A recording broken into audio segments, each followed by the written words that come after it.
नमस्कार, लवकुश कुमार पांडे और आप देख रहे हैं दैनिक सोच। हमारे ये धर्म माने ना माने, हाँ, ये इनका आजादी। हाँ बिल्कुल, अपना आजादी है। लेकिन हाँ, आप हमारे धर्म के विरुद्ध नहीं एक वर्ड नहीं बोल सकते। अगर आपको बोलने का अधिकार है मैडम, कोई कानून आप धर्म परिवर्तन कर लीजिए। हमको नहीं ना मिला तो उसके ऊपर भी माफीनामा नहीं, उसके ऊपर भी एनएसए लगना चाहिए और कार्रवाई होना चाहिए और कठोर कार्रवाई होना चाहिए। तमिलनाडु के 88 बिल्कुल एनएसए लगना चाहिए। वो भारत के 100 करोड़ सनातनियों को उग्र कर रहा है, तो ऐसे उग्र करने वाले व्यक्ति अगर जगेंगे तो भारत के कोने कोने में आंदोलन होगा। आगजनी हो तो इसका व्यापारी कौन है? उदय निधि स्टालिन है, एमके स्टालिन का बेटा। तो एनएसए इसके ऊपर लगना चाहिए।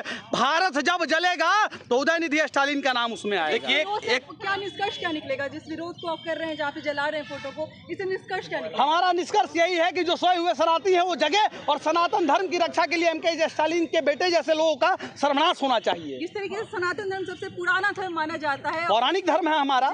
ये तो समझिए कि सब धर्म पैदा हुए हैं। यहाँ तक हमारे पूरे हिंदुस्तान क्या पूरे भारतवर्ष में एक ही धर्म था पहले, सनातन। यहाँ तक कि से उसको बीमारियों और उसको बीमारी से तुलना किया जा रहा है, जबकि ऋग्वेद, अथर्ववेद और यजुर्वेद जितने भी वेद हैं सारे हमारे सनातन से हैं और शरीर का उपचार भी सनातन संस्कृति से किया जाता था। सबसे सनातनी मंदिर भी उन्हीं के स्थान पे। लेकिन ये अभागे है ना, ये अभागे हैं। अपने मंदिर के स्थली को, मूर्तियों को तोड़ा जाता है। लेकिन मैं उस एमके स्टालिन के बेटे से कह देना चाहता हूँ, सूर्य की लाली तुमसे नहीं मिट सकती, चंद्रमा का जो चंद्र होता है वो तुमसे नहीं हट सकता, गंगा की पानी नहीं सूख सकती, इस मिट्टी के धरोहर को तुम नहीं हटा सकते। तुम मूर्ख हो जो तुम कह रहे हो इस धरोहर में जन्म लिए हो और कहते हो कि सनातन मिटना चाहिए।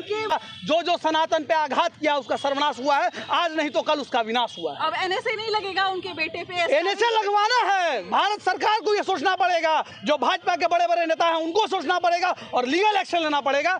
दिल्ली में एक एफआईआर हो चुका है, भारत के कोने कोने से एफआईआर होना चाहिए, तब इसका प्रतिक्रिया मिलेगा। बिल्कुल करेंगे हम लोग भी करेंगे एफआईआर। गांधी मैदान थाना में हम लोग लिखित आवेदन देंगे और कार्रवाई होगी। नहीं होगी तो इसके लिए हम लोग धरना प्रदर्शन करेंगे। देखिए, सबसे पहली बात है कि हम देश के माननीय प्रधानमंत्री जी से भी अपील करना चाहते हैं, भारतीय जनता पार्टी के लोगों से भी अपील करना चाहते हैं कि आपके हाथ में सत्ता है, आप हिंदुत्व की बात करते हैं और इसी देश में एक हिंदुत्व को खत्म करने की बात करता है, वो फिर भी सुरक्षित है, तो हम मानेंगे कि सिर्फ और सिर्फ एक हिंदू जनता को बुर्बक बनाने के काम चल रहा है। ये काम नहीं चलने देंगे। अभी उदय निधि स्टालिन पे कार्रवाई होना चाहिए, जो हमारे धर्म को लेकर के एक बीमारी बताया है, जो कि हमारा धर्म बीमारी खत्म करने का वैदिक मंत्र देता है। हमारा धर्म को हर लोग मानते हैं और हमारा धर्म पूरे देश पूरे विदेश में पूजनीय धर्म है, जिसको कोई अपमान करेगा। और तमिलनाडु को 88% जो वहाँ हिंदू निवासी करते हैं, मैं उनसे अपील करता हूँ कि जो हिंदू को मिटाने की बात करता है उसको तमिलनाडु से सत्ता से मिटा दीजिए, उसको रोड पर ला दीजिए, तब इसको पता चलेगा कि हिंदू में धर्म में शक्ति क्या है। और ये 24 का चुनाव देखते हुए ये लोग बरसाती मेढक की तरह धर्म को गाली देकर के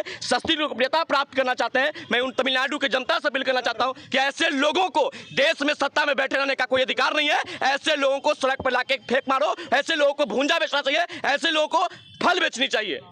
ये सबसे पहली बात है कि ये लोग ज्ञान की कमी है, ये लोग सिर्फ और सिर्फ मुख्यमंत्री का बेटा है, इसके अलावा इनके पास कोई डिग्री नहीं है, इसलिए अनाप शनाप बकते रहते हैं। आज से पहले उदय निधि अनाप शनाप में आप सनातन के ऊपर प्रश्न उठा रही है। ये आप सुन लीजिए। सबसे पहली बात क्या है कि इनको लगता है कि हम सनातन धर्म में पैदा लिए हैं तो सनातनी तो हमको वोट देगा ही, इसको बपौती मांगने की डिमांड मान लिए हैं। ये नहीं होता है। जो हिंदू में रहकर के हिंदू धर्म का विरोध करता है उसके हम लोग पूरे सनातनी लोग इसका विरोध करेंगे। हम लोग जात पात से ऊपर उठकर धर्म की लड़ाई लड़ेंगे। ऐसे लोगों पर कार्रवाई की मांग करेंगे जो हमारे सनातन धर्म के खिलाफ बोलते हैं। जब मनीष कश्यप रहने से लग सकता है, जब 2 राज्य में दंगा फैलता है, लेकिन जब इनके बेटे के मुख से इस भाषा का प्रयोग से पूरे भारत में दंगा फैलने की स्थिति है, तो इनको ऊपर भी एनएसए लगना चाहिए। इनके ऊपर डबल एनएसए लगना चाहिए। ऐसे लोगों को जेल से बाहर नहीं लाना चाहिए, क्योंकि ये लोग उपद्रवी तत्व के लोग हैं, ये लोग अपराधी तत्व के लोग हैं। मान लेंगे फिर हम कि यह कानून देश में गरीबों के लिए बना है, अमीरों के लिए कोई कानून नहीं है। अभी भी लोकतंत्र की हत्या किया जा रहा है और संविधान के दुहाई देते हैं,